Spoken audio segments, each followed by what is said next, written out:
अपने पसंदीदा शो के फुल एपिसोड देखने के लिए अभी डाउनलोड करें दंगल प्ले ऐप।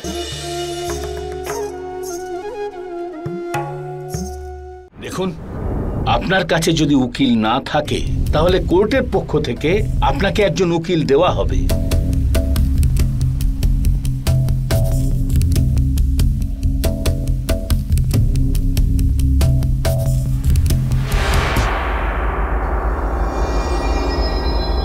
জ্যোতি, তুই তার মানে আপনি কিছুই বলতে চান না? জ্যোতি, কিছু বল। এরা তোর ওপর ভুলভাল বদনাম দিয়ে যাচ্ছে আর তুই চুপচাপ শুনে যাচ্ছিস।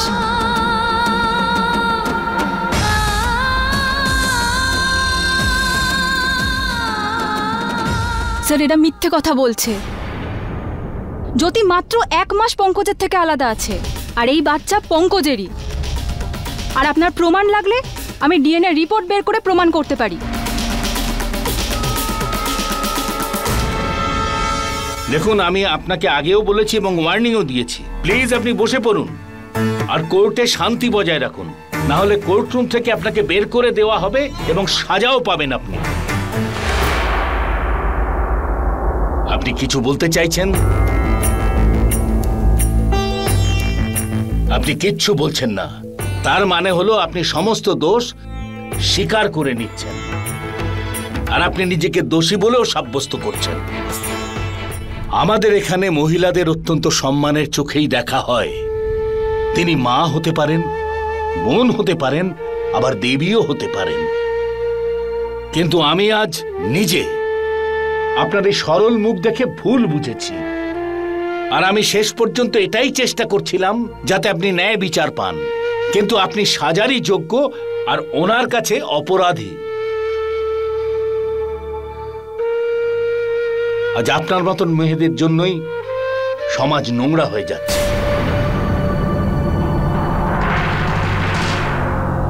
আজ আমি একটা নিউজ পেপারে একজন মহিলার আর্টিকেল পড়ছিলাম, তার নাম তো আমার মনে নেই। নতুন ডানা আর্টিকেলটা টাইটেল। তাতে মহিলাদের মনের কথা এবং তাদের সংঘর্ষের কথা লেখা আছে। এই রকম মহিলাদের কাছ থেকে কিছু শিখুন, যারা অনেক খারাপ পরিস্থিতির মধ্যেও নিজের সম্মানকে বাঁচিয়ে রাখে এবং আত্মসম্মানের সঙ্গে বেঁচে থাকে।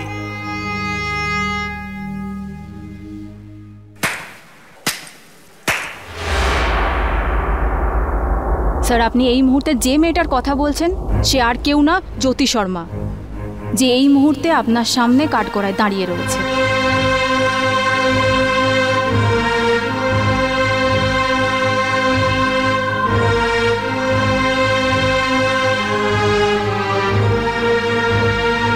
স্যার, জ্যোতি চুপ করে রয়েছে, নিশ্চয়ই তার কোনো কারণ আছে।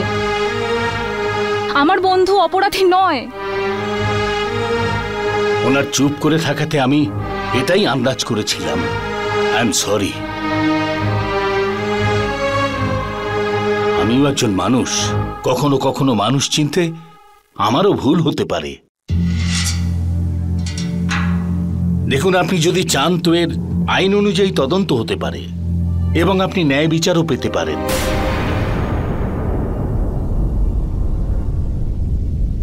এসবের কোনো প্রয়োজন নেই স্যার।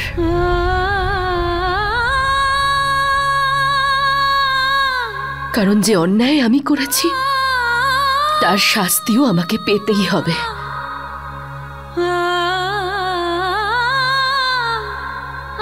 যদিও যে দোষগুলো আমার উপর চাপানো হয়েছে সেগুলো আমি করিনি।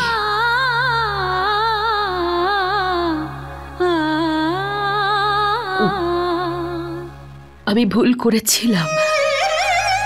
আমি সংসার করতে চেয়েছিলাম। আমি ভুল করেছিলাম যে আমি আমার স্বামীকে সুখী রাখতে চেয়েছিলাম।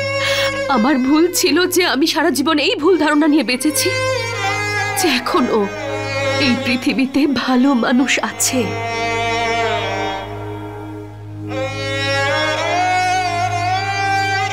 আমি যদি চাই তাহলে এই সব অভিযোগগুলোকে মিথ্যে প্রমাণ করতেই পারি, কিন্তু আমি করব না। কি পাবো আমি এসব করে? ও আমাকে আবার নিজের কাছে ফিরিয়ে নেবে। সম্পর্ক মন থেকে তৈরি হয়, সেটা চাওয়াও যায় না, কেড়েও নেওয়া যায় না। সম্পর্ক তৈরি হয় বিশ্বাস দিয়ে, প্রমাণের ভিত্তিতে সম্পর্ক তৈরি হয় না। আর আমার কোনো প্রয়োজনও নেই সেরকম সম্পর্কের, কারণ এই লোকটা তো সব জানে। কারণ ওই লোকটা জানে আসল সত্যিটা কি।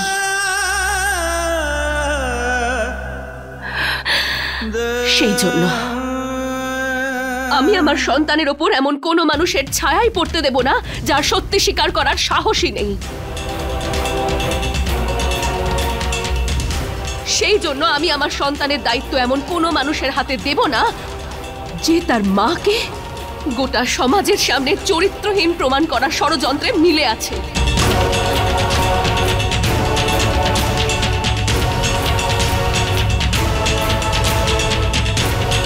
সেই মানুষটাই যে চোখে দেখতে পায় না, কিন্তু আমার একটা ছোঁয়ায় বুঝতে পেরে যেত যে আমি ভালো আছি কিনা। তাহলে ও কি বুঝতে পারছে না যে আমি অপরাধ করেছি কিনা? কিন্তু মানুষের অহংকার সব সম্পর্ক শেষ করে দেয়। আর আজ আমার সম্পর্কটাকেও মেরে ফেললো। শেষ হয়ে গেছে আমাদের সম্পর্ক।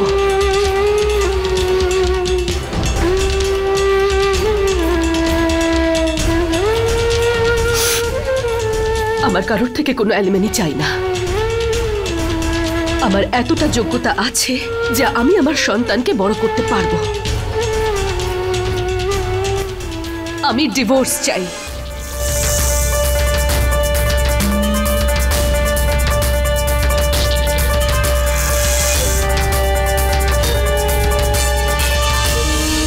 হ্যাঁ, একটা শর্ত আছে আমার। ডিভোর্স নোটিশ সাইন করার সময় এই কথাটা আমি ওকে বলে দিয়েছিলাম। ডিভোর্সের পরে মিস্টার পঙ্কজ বশিষ্ঠ আমার সন্তানের উপর আর কোনো অধিকার ফলাতে আসবে না।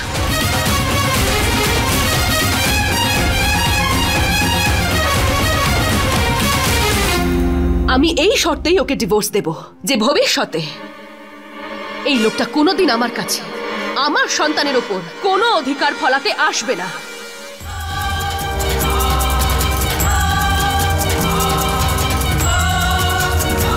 আপনি কি এই সিদ্ধান্তে সই করতে রাজি আছেন?